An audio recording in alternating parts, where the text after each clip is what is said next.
Okay, welcome to the main audio for emotional mastery. So let's talk about emotional mastery in more detail now. How can you manage your emotions? How can you control? I don't like the word control, but let's just say manage your emotions so that you feel better and stronger while you're learning English. So it's easy to say that, feel good when you're learning English. But unfortunately, a lot of people feel bad when they're learning English. A lot of people feel bored.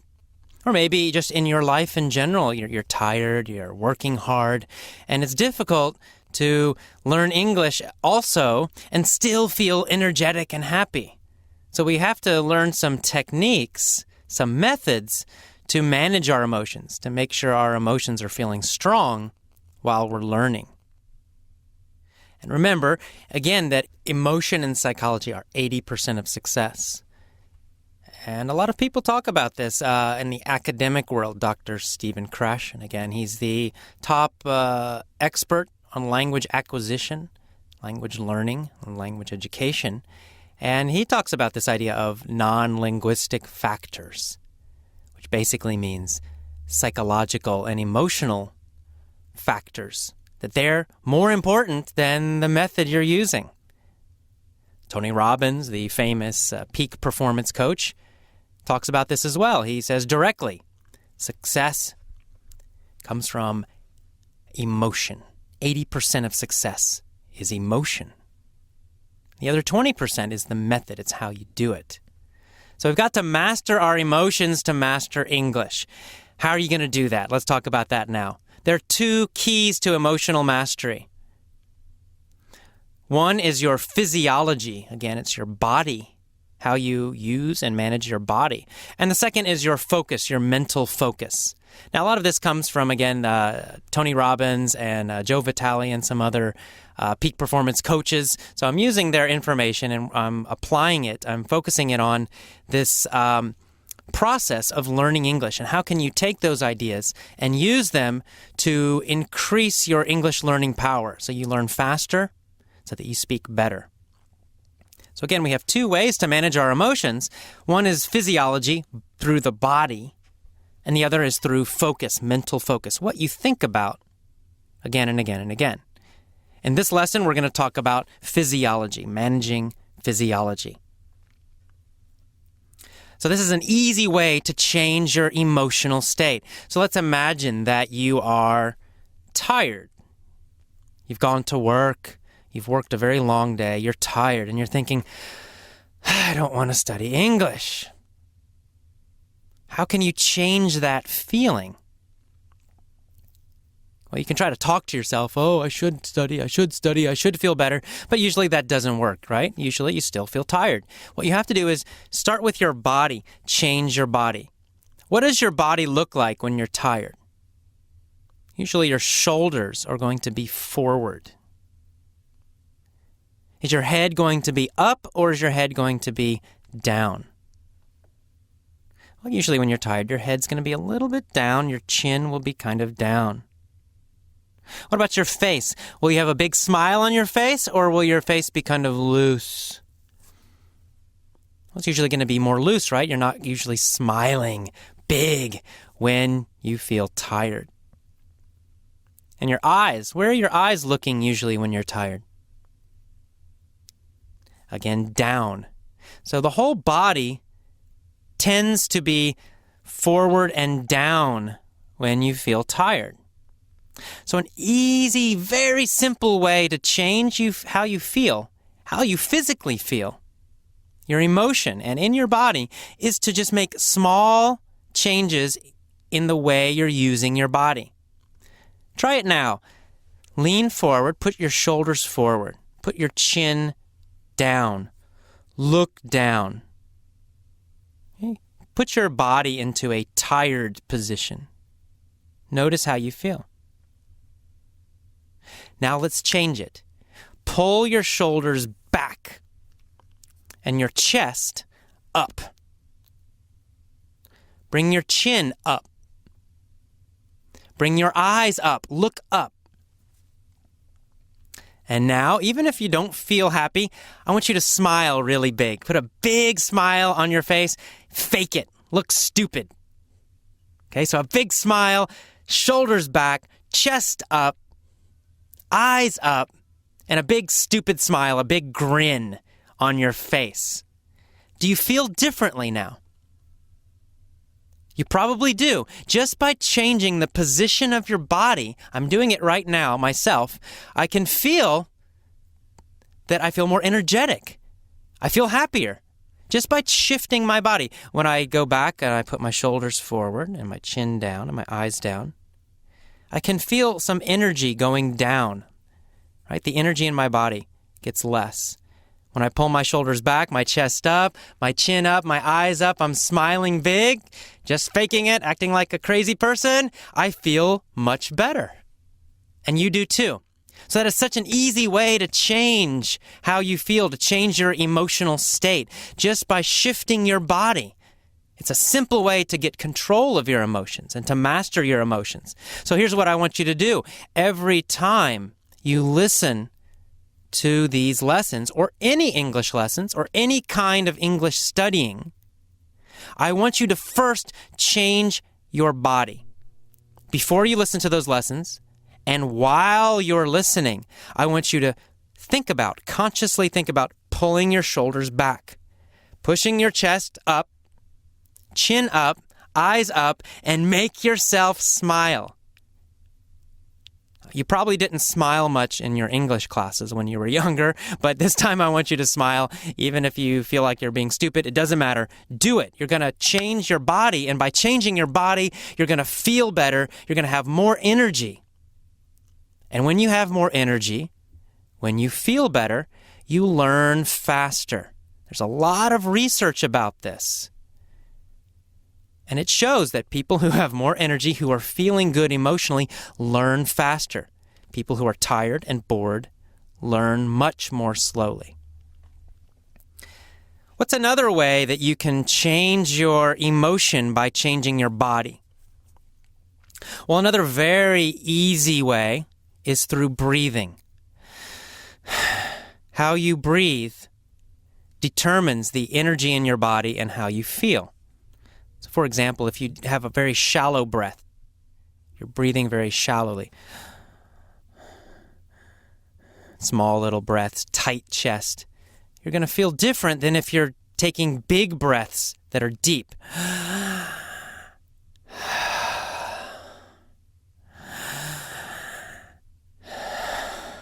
That was just 2 breaths. Already I can feel in my body a lot more energy.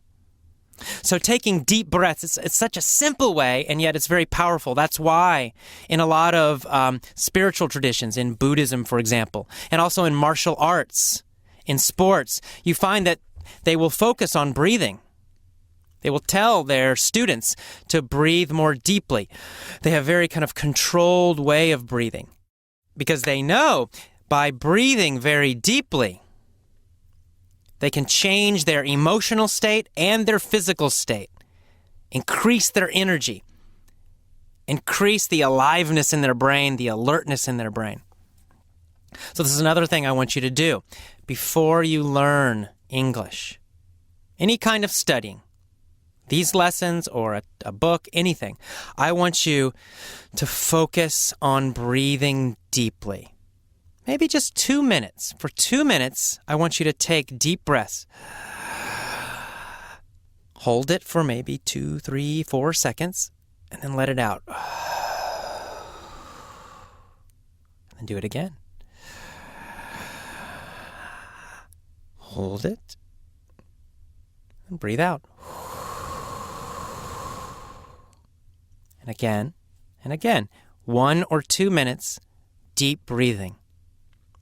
Of course, at the same time, remember, you're changing how your body is moving and how you're sitting. You're changing your posture. Of course, posture means body position. So you're going to have a strong posture. It means you're going to have the shoulders back, your chin up, your eyes up, chest out. That's number 1. And then number 2, you're going to breathe deeply. Hold, and out. And again, strong posture, shoulders back, chin up, eyes up, and then deep breathing. Do this for 1 or 2 minutes every time before you study English. I know it seems crazy. It seems so simple. And yet it will totally change the way you feel while you're learning. Because you will feel differently. You will learn differently. Just this simple technique can increase your learning by 2 or 3 times. 2 or 3 times faster. Because your brain will be awake when you're listening to English. When you're bored, when you're tired, your brain is half asleep. You're just not learning efficiently. When you're breathing deeply and your body is in a strong posture, you feel better and you learn faster. Of course, the next factor we already talked about a little bit is your face. You got to control your face. Why? Because your face shows emotion. But your face also can create emotion. Just by smiling big, pretending, looking like a stupid person, it doesn't matter. Just by faking it, just by making yourself smile big, you'll actually change your emotion. You'll change your feeling. It's very hard to feel depressed and tired when you have a big smile, even if you're forcing the smile. So that's another thing I want you to do. Everyone on the train will think you're crazy while you're listening to Effortless English, but I want you to have a big smile every time while you're listening to the lessons. Right now, do it. So you're going to have strong posture. You're going to breathe deeply. And you're going to smile big every time before, during, and after your English lessons. What's another way we can control our physiology and therefore influence our emotional state? Well, another thing about the body is the body likes to move. So we're going to talk about movement. You're going to have a strong posture. You're going to breathe deeply. You're going to have a big grin on your face, smiling, and then you're going to move. Because movement creates energy, and energy wakes up your body so that you learn faster. I mentioned this in the introduction a little bit. We're going to talk about it more now in detail. You should always be moving your body while you're learning English. This is the opposite of everything you learned in school. In school, they told you, don't move. Sit in your chair. Right? So you're sitting in your chair, and what happened? Your body became stiff, you became tired, you're bored. Well, this is the opposite. You're not in school anymore. You're learning independently. It means you're in control now. And so I want you to do the opposite of what happened in school. I want you to move your body every time you're learning English. This can be very simple. If you're sitting in a train, okay, it's hard to walk around. So you could just stretch your body. Consciously stretch your leg a little bit, stretch your arm, move your head around in a circle, small little stretches. Just make sure your body is moving even a little bit. Even better is to go for a walk. You have an iPod, you're listening to the lessons. Get outside. Walk on the street, walk in the country, walk in the woods. It doesn't matter. Get out and walk. Move that body. Keep your posture strong while you're walking, shoulders back, chin up, eyes up, chest up. Breathe deeply while you walk. And of course, smile big while you're walking. Everyone will think you're crazy. It doesn't matter. Use this system. I promise you, you're going to have a totally different experience while you're learning English. Nothing like the schools you went to before. So it's very important. If you want to, if you love to exercise, you can run while you're learning English. Put on your running shoes, get some exercise in your body at the same time that you're learning. You can do 2 things at the same time. So walk or run. Keep that body moving at the same time. Always. It's going to keep energy coming into your body, flowing into your body. That wakes up your brain, and that makes you learn so much faster. Another idea is go to the gym. You can go to the gym. Bring your iPod again and work out. Lift weights or do whatever you do at the gym. Again, you're using your body, engaging your body at the same time. Okay, so let me just review very quickly how you're going to use physiology to master your emotions. Number 1, posture. Shoulders back, chin up, eyes up, chest up. Number 2, breathing. Deep, deep breathing. Number 3, your face. A big smile every time you're learning English. Even if you feel terrible, I don't care. Smile big while you're listening to these lessons. And then finally, number 4, movement. You're always going to be moving your body somehow. If you're in your car, if you're in the train or the bus, you're going to maybe make small movements. But ideally, the best thing to do is to be outside walking, moving that body, or in the gym, or even running. So you're going to change your physiology. Now, what happens if after maybe 20 minutes, 30 minutes, you start to feel tired again? You're listening to the lesson and you're starting to get a little bored. Oh, AJ keeps talking. Oh, God. Oh, I'm getting bored with this. Well, you can just quit. That's what most people do, but don't do that. What you need to do is just wake your body up again. So pause. Pause that lesson. Stop. Give yourself a little break. Change. Listen to some exciting, fun music again. Get up, dance around, move, smile big, get your posture stronger again. Breathe more deeply. Wake up your body, maybe for 5 minutes. And then back to the lesson again. Do this every time. Anytime during a lesson you start to feel tired or bored, just pause, take a break, a 5-minute break, and wake up your body. So anytime during a mini story, during a main article, during a vocabulary lesson, it doesn't matter. Pause anytime you feel your energy going down. Change, listen to your favorite music, jump around, move, make your posture strong again, smile bigger, start feeling great, get that energy in your body, then return to the lesson again.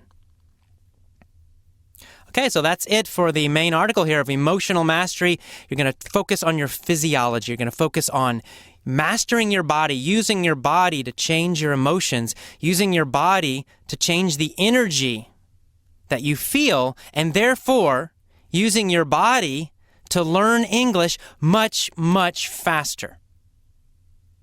Okay, I will see you next time. Bye-bye.